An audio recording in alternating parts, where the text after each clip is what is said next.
Hello दोस्तों, नमस्कार। बहुत स्वागत है आपका एग्जाम गुरुजी चैनल के डेली करंट अफेयर्स के वीडियो में। आज 22 अक्टूबर 2020 है और आज की वीडियो की पीडीएफ डाउनलोड करना मत भूलिएगा। ये पीडीएफ आपको हमारी एप्लीकेशन पर मिल जाएगी। उसके अलावा टेलीग्राम चैनल है हमारा, वहाँ पर भी आपको एप्लीकेशन मिल जाएगी। दोनों की लिंक नीचे डिस्क्रिप्शन में दी गई है। वीडियो में आगे बढ़ेंगे। ये मध्य प्रदेश जल प्रहरी के लिए हमारी टेस्ट सीरीज उपलब्ध है। उसके अलावा एमपीपीएससी के लिए हमारी टेस्ट सीरीज उपलब्ध है। एमपीपीएससी के लिए प्रिंटेड नोट्स उपलब्ध हैं हिंदी और इंग्लिश दोनों माध्यम में। एमपीपीएससी के लिए कोर्स, एमपीएसआई के लिए कोर्स और एमपीएसआई की इंग्लिश के लिए भी कोर्स अवेलेबल है। अधिक जानकारी के लिए इन नंबर्स पर आप कॉल कर सकते हैं या व्हाट्सअप कर सकते हैं। आगे बढ़ेंगे, बात करेंगे अब हम थॉट ऑफ द डे की। जो आज का हमारा मोटिवेशनल पावरफुल थॉट है कि निरंतर प्रयास ही सफलता की कुंजी है। हम में से हर एक को सफलता चाहिए और सफलता प्राप्त करने की जब राह पर हम चलते हैं तो कई बार असफल हो जाते हैं, छोटी मोटी परेशानियां आ जाती हैं और हमें से अधिकांश लोग उन परेशानियों से डरकर उस रास्ते को छोड़ देते हैं या उस मंजिल को ही भूल जाते हैं। देखिए, ऐसी परेशानियां सबके जो आज सफल हैं, सफलता के शिखर पर है, उन सबके जीवन में इसी प्रकार की परेशानियां आई हैं। लेकिन उन्होंने एक काम नहीं किया। उन्होंने क्या नहीं किया? उन्होंने छोड़ देना स्वीकार नहीं किया, उन्होंने निरंतर प्रयास किया। दुनिया में ऐसे भी उदाहरण हैं जिन्होंने एक ही चीज़ को करने के लिए हजार हजार बार प्रयोग किया, प्रयास किया और उसके बाद अंततः उनको सफलता मिली ही। जब उनको सफलता मिल सकती है तो आपको क्यों नहीं? जरा सोचिए इस बात पर और जिस चीज़ को आप करना चाहते थे उसके लिए फिर से कटिबद्ध हो जाइए और निरंतर प्रयास जारी रखिए। इसी थॉट के साथ आगे बढ़ेंगे, बात करेंगे क्विक रिवीजन कल के पढ़े गए करंट अफेयर के प्रश्नों का। पहला प्रश्न है कि केंद्र सरकार ने लोकसभा विधानसभा उम्मीदवारों की अधिकतम व्यय सीमा कितने प्रतिशत बढ़ा दी है? तो ये 10% बढ़ाई गई है। वर्ल्ड ऑस्टियोपोरोसिस डे कब मनाया जाता है? तो ये दिवस जो है 20 अक्टूबर को मनाया जाता है। तीसरा प्रश्न है कि भारत ने 19 अक्टूबर को ओडिशा के तट से दूर किस एंटी टैंक मिसाइल का सफल परीक्षण किया है? तो इसका नाम है सेंट मिसाइल। वहीं चौथा प्रश्न है कि एशिया पावर इंडेक्स 2020 में सबसे शक्तिशाली देशों की सूची में भारत कौन से स्थान पर है? तो भारत इसमें चौथे स्थान पर है। पांचवा प्रश्न है कि छठे भारत अंतर्राष्ट्रीय विज्ञान महोत्सव का आयोजन कब से कब तक होगा? तो वर्चुअली इसका आयोजन होगा और 22 से लेकर 25 दिसंबर तक होगा। वहीं छठवां प्रश्न है कि किसने रक्षा अनुसंधान और विकास संगठन की नई खरीद प्रक्रिया 2020 को मंजूरी दी है? और ये मंजूरी रक्षा मंत्री जी के द्वारा दी गई है। सातवां प्रश्न है कि किस राज्य में काती बिहू फेस्टिवल मनाया जाता है? ये असम में मनाया जाता है। वहीं आठवां प्रश्न है कि भारतीय बैंक संघ यानी IBA इसके नए चेयरमैन कौन बने हैं? तो ये बने हैं राज किरण राय। और नवा प्रश्न है कि किस राज्य की राज्यपाल ने महिलाओं की सुरक्षा के लिए सेफ सिटी प्रोजेक्ट का शुभारंभ किया है? यह उत्तर प्रदेश की राज्यपाल आनंदीबेन पटेल के द्वारा किया गया है। 10वां प्रश्न है कि किसने डेनमार्क ओपन 2020 महिला सिंगल्स का खिताब जीता है? तो ये नोजोमी ओकुहारा ने जीता है। ये थे हमारे कल के पढ़े गए करंट अफेयर के प्रश्नों का क्विक रिवीजन। आगे बढ़ेंगे, आज के प्रश्नों की बात करेंगे और आगे बढ़ने उससे पहले मैं आप लोगों से निवेदन करूंगा, कृपया वीडियो को शेयर जरूर करें। आपके शेयर की मुझे बहुत आवश्यकता है। जितना ज़्यादा से ज़्यादा लोगों तक आप इसे पहुंचा सकते हैं तो प्लीज़ इसे शेयर करें। चलिए पहले प्रश्न की तरफ बढ़ जाते हैं कि केंद्रीय मंत्रिमंडल ने किस राज्य में पूरे देश की तरह त्रिस्तरीय पंचायती राज व्यवस्था को, पंचायती राज प्रणाली को लागू करने को मंजूरी दी है? और ये मंजूरी दी गई है जम्मू कश्मीर के लिए, यानी कि बी ऑप्शन प्रश्न का सही उत्तर है। डिटेल लिख लीजिए क्या है। तो केंद्रीय मंत्रिमंडल ने पंचायती राज अधिनियम 1989 को जम्मू कश्मीर में भी लागू करने के लिए मंजूरी दे दी है और इसके साथ देश के अन्य राज्यों की तरह जम्मू कश्मीर में भी त्रिस्तरीय पंचायती राज व्यवस्था पूरी तरह से लागू हो जाएगी। और मंत्रिमंडल ने इसके अलावा एक और निर्णय लिया है कि जम्मू कश्मीर में चालू सीजन में जो सेब की खरीद है उसके लिए बाजार हस्तक्षेप योजना के विस्तार को मंजूरी दी गई है, यानी इसके तहत और सेब खरीदे जाएंगे ताकि जो सेब उत्पादक किसान है वहाँ के उनको परेशानी ना हो। अब यहाँ पर मैं आपको बता दूं कि इससे पहले तक जो धारा 370 लागू थी, 35A लागू था, उसके पहले तक जम्मू कश्मीर में पंचायती राज व्यवस्था तो थी, लेकिन वहाँ का जो जम्मू कश्मीर का संविधान था उसके अनुसार ये व्यवस्था लागू थी वहाँ पर। तो 35A को समाप्त किया गया, 370 को 5 अगस्त को समाप्त किया गया। 31 अक्टूबर को जम्मू कश्मीर और लद्दाख के रूप में दो नए केंद्र शासित प्रदेश अस्तित्व में आए, जम्मू कश्मीर राज्य का विभाजन करके, और उसके बाद धीरे धीरे वहाँ पर इस प्रकार की चीज़ें की जा रही हैं। बात जम्मू कश्मीर की करेंगे। यहाँ की राजधानी श्रीनगर है, राज्यपाल मनोज सिन्हा है। अब पिछला करंट अफेयर मैंने आपको बताया था कि राष्ट्रपति रामनाथ कोविंद ने संसद से पारित जम्मू कश्मीर आधिकारिक भाषा विधेयक 2020 को मंजूरी दे दी है और इस विधेयक के अनुसार कश्मीरी, डोगरी, हिंदी, अंग्रेजी और उर्दू अब जो है इस केंद्र शासित प्रदेश की आधिकारिक भाषा होगी। बात करेंगे दूसरे प्रश्न की कि पुलिस स्मृति दिवस कब मनाया जाता है? तो पुलिस स्मृति दिवस जो मनाया जाता है वो 21 अक्टूबर को मनाया जाता है, यानी कि ए ऑप्शन प्रश्न का सही उत्तर है। डिटेल देख लीजिए क्या है। तो पूरे देश में 21 अक्टूबर को पुलिस स्मृति दिवस के रूप में मनाया जाता है और इसे आज़ादी के बाद ड्यूटी पर जाने वाले करीब 34,000 से ज़्यादा पुलिसकर्मियों की याद में मनाया जाता है।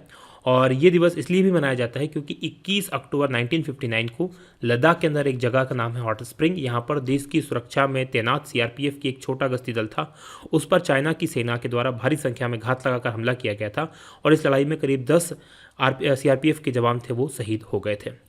बढ़ेंगे आगे, बात करेंगे तीसरे प्रश्न की कि किस राज्य स्थित हिमालय की लाहौल घाटी में हींग की खेती शुरू की गई है, और ये लाहौल घाटी जो स्थित है हिमाचल प्रदेश में स्थित है, यानी कि डी ऑप्शन प्रश्न का सही उत्तर है। डिटेल देख लीजिए क्या है। तो हिमाचल प्रदेश की लाहौल घाटी में हींग की खेती के लिए हिमालयन बायो रिसोर्स टेक्नोलॉजी की वैज्ञानिक और औद्योगिकी अनुसंधान परिषद ने कार्य करना शुरू कर दिया है, और हींग की खेती के लिए करीब 750 हेक्टेयर भूमि को इसमें कवर किया जाएगा। भारत में अभी जो है हींग का उत्पादन नहीं होता, हम पूरी तरह से हींग का आयात करते हैं, और वर्तमान में हींग जो है उज्बेकिस्तान, अफगानिस्तान और ईरान से भारत में आयात किया जाता है। बात करेंगे हिमाचल प्रदेश की, यहाँ पर मैप में देख लीजिए, ये हिमाचल प्रदेश है, यहाँ की राजधानी शिमला है, मुख्यमंत्री जयराम ठाकुर है, बीजेपी की सरकार है, राज्यपाल बंडारू दत्तात्रेय है, लोकसभा की यहाँ पर 4 सीटें हैं, राज्यसभा की 3 सीटें हैं, विधानसभा की यहाँ पर 68 सीट्स हैं। वहीं प्रमुख राष्ट्रीय उद्यानों की बात करें तो ग्रेट हिमालयन नेशनल पार्क यहाँ पर है, पिन घाटी नेशनल पार्क यहाँ पर है, इंदिर किला नेशनल पार्क है, खीर गंगा नेशनल पार्क है, और सिम बालबरा नेशनल पार्क यहाँ पर है। प्रमुख बांधों की बात करें तो भाखड़ा नंगल बांध यहाँ पर सतलज नदी पर, नाथपा झकरी बांध है सतलज नदी पर ही, और चमेरा बांध है रावी नदी पर। बात करेंगे पिछले करंट अफेयर में हिमाचल प्रदेश में और क्या हुआ है उसकी, तो प्रधानमंत्री नरेंद्र मोदी ने हिमाचल प्रदेश में रोहतांग में सामरिक रूप से महत्वपूर्ण और सभी मौसम में खुली रहने वाली अटल सुरंग को राष्ट्र को समर्पित किया है, यानी उसका उद्घाटन किया था। ये मैंने आपको 4 अक्टूबर के करंट अफेयर में बताया था। इसके अलावा नई राष्ट्रीय शिक्षा नीति लागू करने वाला देश का पहला राज्य भी हिमाचल प्रदेश ही है। आगे बढ़ेंगे, बात चौथे प्रश्न की होगी कि भारत और किस देश के बीच 2+2 वार्ता 27 अक्टूबर को दिल्ली में आयोजित होगी, और ये आयोजित होगी अमेरिका और भारत के बीच में। क्या है ये 2+2 की वार्ता, इसकी डिटेल देख लीजिए। तो भारत और अमेरिका के बीच 2+2 मंत्री स्तर की बैठक का आयोजन होगा, और तीसरा सत्र इसका होगा 27 अक्टूबर को, यानी इससे पहले 2 सत्र हो चुके हैं, और राजधानी दिल्ली में इसका आयोजन किया जाएगा। इसमें भाग लेंगे अमेरिका के विदेश मंत्री माइकल पोम्पियो, रक्षा मंत्री अमेरिका के मार्क टी एस्पर, और इस वार्ता में शामिल होने के लिए 26-27 अक्टूबर तक वे भारत के दौरे पर रहेंगे। इसके अलावा रक्षा मंत्री राजनाथ सिंह और विदेश मंत्री एस जयशंकर भी इसमें भाग लेने वाले हैं। बात करें दोनों देशों के बीच में पहली 2+2 वार्ता की, तो ये सितंबर 2018 में हुई थी नई दिल्ली में, दूसरी वार्ता 2019 में वाशिंगटन में हुई थी, और ये तीसरी वार्ता है जो फिर से नई दिल्ली में आयोजित हो रही है। बात करें संयुक्त राज्य अमेरिका की, यहाँ की राजधानी वाशिंगटन डीसी है। राष्ट्रपति फिलहाल तो डोनाल्ड ट्रंप हैं, आगे रहेंगे या नहीं रहेंगे आप सभी को पता चल जाएगा। मुद्रा यहाँ की अमेरिकन डॉलर है। चलिए मैप में मैं आपको अब अमेरिका लिए चलता हूँ। तो जैसा कि आप स्क्रीन पर देख पा रहे हैं हमारा भारत, और हमारे भारत से अगर आपको अमेरिका जाना होगा तो अमेरिका भारत के जस्ट अपोजिट साइड पीछे की तरफ स्थित है। ये भारत है हमारा, और भारत के जस्ट पीछे देखेंगे तो ये जो देश आपको दिखाई दे रहा है ये अमेरिका है, राइट, यूनाइटेड स्टेट्स।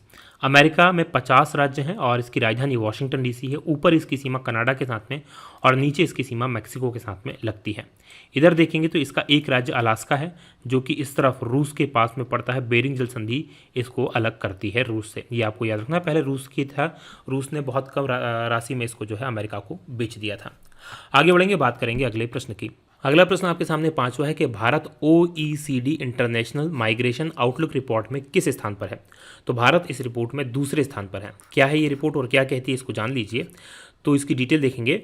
भारत ने आर्थिक सहयोग और विकास संगठन यानी कि organisations for economic corporation and development, इन देशों में, यानी कुल 27 देशों का एक ये संगठन है, तो इन देशों में जाने वाले प्रवासियों की संख्या और उन देशों की नागरिकता प्राप्त करने के मामले में भारत ने दूसरी रैंक हासिल की है।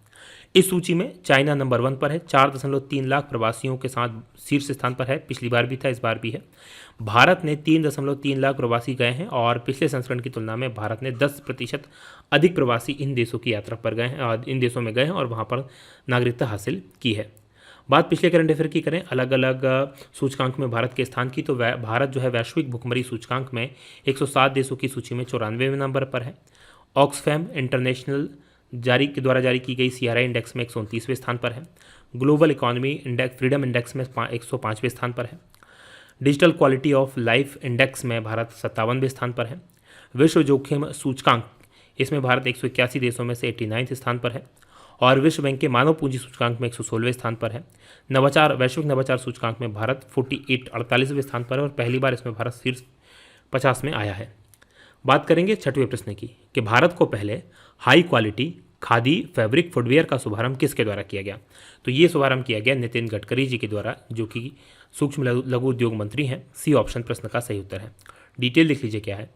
तो सूक्ष्म लघु और मध्यम उद्योग यानी कि MSME मंत्री हैं नितिन गडकरी, और इनके द्वारा भारत के पहले high quality khadi fabric footwear का शुभारंभ किया गया है। और ये फुटवेयर जो है खादी और ग्रामोद्योग आयोग ने डिज़ाइन किए हैं और ये फुटवेयर रेशम, कपास और ऊन जैसे जो खादी फैब्रिक होते हैं उनसे बनाए गए हैं। वर्चुअल माध्यम से एक समारोह आयोजित हुआ था, उसमें इसको लॉन्च किया गया और ई पोर्टल www.khadiindia.gov.in के जरिए खादी फुटवेयर की ऑनलाइन बिक्री शुरू हो गई है। बात करेंगे 7वें प्रश्न की कि नासा ने पृथ्वी से 10 करोड़ मील दूर किस क्षुद्रग्रह से नमूने इकट्ठे किए हैं और इस क्षुद्रग्रह का नाम है बेन्नू, यानी कि बी ऑप्शन प्रश्न का सही उत्तर है। डिटेल लिख लीजिए क्या है। तो नासा का एक अंतरिक्षयान ओसिरिस रेक्स, नाम याद रखिएगा, बड़ा इंपॉर्टेंट है। इसने पृथ्वी से करीब 10 करोड़ मील से अधिक दूरी पर चक्कर काट रहा एक क्षुद्रग्रह, नाम है बेन्नू, इससे नमूने यानी कि वहाँ की चट्टानों वगैरह के नमूने इकट्ठे किए हैं। और इस सफलता से वैज्ञानिकों का मानना है कि पृथ्वी पर जीवन की शुरुआत और सौरमंडल की शुरुआत जैसे जो तमाम प्रश्न हैं उनके बारे में जानकारी मिलने में मदद मिलेगी।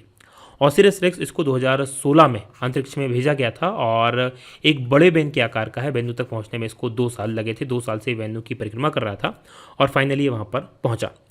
ये जो वेन्यू क्षुद्रग्रह है ये करीब 550 मीटर व्यास का, 550 मीटर मतलब लगभग आधा किलोमीटर व्यास का, 150 साल में धरती के बहुत करीब पहुंच सकता है और इसीलिए नासा ने इसको काफ़ी गंभीर श्रेणी में रखा है।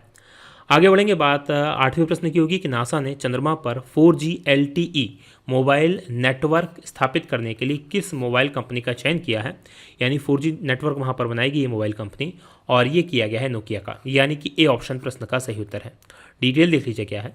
तो नासा के द्वारा चंद्रमा पर पहली बार ऐसा किया जा रहा है, क्या किया जा रहा है कि सेल्यूलर नेटवर्क यानी मोबाइल फ़ोन का जो नेटवर्क होता है उसको स्थापित करने के लिए नोकिया का चयन किया है और नासा का लक्ष्य 2024 तक मनुष्यों को चंद्रमा पर ले जाना है। तो अपने आर्टेमिस कार्यक्रम जिसके तहत इनको ले जाया जाएगा, नासा के द्वारा मनुष्यों को चंद्रमा पर आर्टेमिस कार्यक्रम के तहत दीर्घकालीन समय तक रहने के लिए खुदाई करना है और अंतरिक्ष में पहला वायरलेस ब्रॉडबैंड संचार प्रणाली 2022 के अंत तक चंद्रमा की सतह पर स्थापित की जाएगी, ऐसा नासा और नोकिया का लक्ष्य है। आगे बढ़ेंगे, बात करेंगे 9वें प्रश्न की कि कौन सा राज्य 80,000 स्कूलों में स्मार्ट ब्लैक बोर्ड योजना को लागू करेगा और ऐसा करने वाला राज्य है तमिलनाडु, यानी कि सी ऑप्शन प्रश्न का सही उत्तर है। डिटेल देख लीजिए क्या है। तो तमिलनाडु की जो सरकार है वो बेहतरीन शिक्षण माहौल सुनिश्चित करने के लिए करीब 80,000 सरकारी स्कूलों में स्मार्ट ब्लैक बोर्ड योजना लागू करने वाली है और ये योजना ऑडियो विजुअल सामग्री के माध्यम शिक्षण सामग्री के माध्यम से चलाई जाएगी और केंद्र सरकार के शिक्षा मंत्रालय की एक योजना है स्मार्ट क्लासरूम योजना। उस योजना के तहत राज्य के करीब 7,500 स्कूलों में इसको लागू किया जाएगा। बात करेंगे तमिलनाडु की, तो मैप में देख लीजिए, यहाँ पर सबसे दक्षिणी राज्य है भारत का तमिलनाडु। राजधानी यहाँ की चेन्नई है, मुख्यमंत्री के पलानीस्वामी है, राज्यपाल यहाँ के बनवारी लाल पुरोहित हैं। लोकसभा की यहाँ पर 39 सीटें हैं, राज्यसभा की 18 सीटें हैं और विधानसभा की यहाँ पर 235 सीटें हैं। वहीं प्रमुख राष्ट्रीय उद्यानों की बात करें तो मुदुमलाई नेशनल पार्क यहाँ पर है, गोइंदू नेशनल पार्क यहाँ पर है, gulf of marine national park यहाँ पर है, Indira Gandhi WS national park यहाँ पर है और मुकुरथी नेशनल पार्क यहाँ पर है। इसके अलावा प्रमुख बांधों की बात करें तो कल्लानी बांध यहाँ पर बना हुआ है जो कि कावेरी नदी पर है। आगे बढ़ेंगे, बात 10वें प्रश्न की होगी कि देश के पहले मल्टी मॉडल लॉजिस्टिक पार्क का शिलान्यास किस राज्य में किया गया है और इसका शुभारंभ किया गया असम में। ये देश का पहला होगा, याद रखना आपको, यानी कि डी ऑप्शन प्रश्न का सही उत्तर है। डिटेल देख लीजिए क्या है। तो केंद्रीय सड़क परिवहन और राजमार्ग मंत्री हैं नितिन गडकरी, याद रखिएगा। MSME मंत्रालय के भी यही मंत्री हैं और सड़क परिवहन राजमार्ग मंत्रालय के भी यही मंत्री हैं। तो इन्होंने असम में भारत के पहले मल्टी मॉडल लॉजिस्टिक पार्क की आधारशिला रखी है और इस लॉजिस्टिक पार्क को केंद्र सरकार की एक योजना है भारतमाला योजना, उसके तहत विकसित किया जाएगा। ये पार्क असम और उत्तर प्रदेश के अन्य हिस्से के नागरिकों को हवाई, रेल और सड़क और जलमार्ग से सीधे संपर्क स्थापित करेगा, यानी एक ही जगह से सारी सुविधाएं उनको मिल जाएगी। अगर सड़क मार्ग से यात्रा करनी तो वो सुविधाएं भी होगी, वायु मार्ग से यात्रा करनी तो वो भी, रेल मार्ग से यात्रा करनी वो भी और जल मार्ग से यात्रा करनी है भी वो भी। तो ये देश का पहला इस प्रकार का मल्टी मॉडल लॉजिस्टिक्स पार्क होगा। बात पिछले करंट अफेयर की करें असम से संबंधित, तो असम के मुख्यमंत्री सर्बानंद सोनोवाल ने स्वनिर्भर नारी आत्मनिर्भर असम योजना शुरू की है। उसके अलावा असम की सरकार ने काजीरंगा राष्ट्रीय उद्यान के विस्तार को मंजूरी दी है और असम में भारत के सबसे लंबे नदी रोपवे का उद्घाटन किया गया है। ये रोपवे 1.8 किलोमीटर लंबा है, ब्रह्मपुत्र नदी पर स्थापित है और गुवाहाटी और उत्तरी गुवाहाटी को आपस में जोड़ने का काम करता है। बात करें असम की, तो मैप में देख लीजिए, यहाँ पर असम है। असम को पूर्वोत्तर राज्यों का प्रवेश द्वार कहा जाता है और ऐसा इसलिए कहा जाता है कि जितने भी पूर्वोत्तर राज्य हैं उनमें अगर आपको एंट्री करनी है तो असम से होकर ही गुजरना पड़ेगा और 7 जो पूर्वोत्तर राज्य हैं उनको 7 सिस्टर्स के नाम से जाना जाता है। 26 जनवरी 1960 को इसका गठन हुआ था। राजधानी यहाँ की दिसपुर है। मुख्यमंत्री सर्बानंद सोनोवाल है, बीजेपी की सरकार है। राज्यपाल प्रोफेसर जगदीश मुखी हैं और लोकसभा की यहाँ पर 14 सीटें हैं, राज्यसभा की यहाँ पर 7 सीटें हैं और विधानसभा की 126 सीटें हैं। प्रमुख राष्ट्रीय उद्यानों की बात करें तो कांजीरंगा नेशनल पार्क यहाँ पर है। इसका विस्तार भी अभी हाल ही में किया गया है, ये आपको याद रखना है। और दूसरा एक और चीज़ आप याद रखेंगे कि ये जो नेशनल पार्क है ये एक सींग वाले गैंडे के लिए प्रसिद्ध है। नामुरी नेशनल पार्क है, मानस नेशनल पार्क है, डिब्रू साइखोवा नेशनल पार्क और औरंग नेशनल पार्क है। अब बात करेंगे कल के सवाल की। कल मैंने आपसे प्रश्न पूछा था कि किसे अर्थशास्त्र का नोबेल पुरस्कार 2020 प्रदान किया जाएगा। तो ये दो अर्थशास्त्री हैं जिनको प्रदान किया जाएगा, दोनों अमेरिका के हैं, पॉल आर मिलेग्रोम और रॉबर्ट बी विल्सन। आप में से बहुत सारे लोगों ने इस प्रश्न का सही उत्तर दिया है और जिन्होंने इस प्रश्न का सही उत्तर दिया जिनको उनको बहुत बहुत बधाई। जो उत्तर नहीं देते उनसे निवेदन कृपया उत्तर दिया करें। अब आज का हमारा प्रश्न है कि पूरी तरह से डिजिटल हाईटेक क्लासरूम वाला देश का पहला राज्य कौन सा बना है, और कमेंट करके बताइएगा कि ये राज्य पहला कौन सा बना है। ये वीडियो हम करेंगे यहीं समाप्त। आप लोगों का बहुत बहुत धन्यवाद। जय हिंद, जय भारत।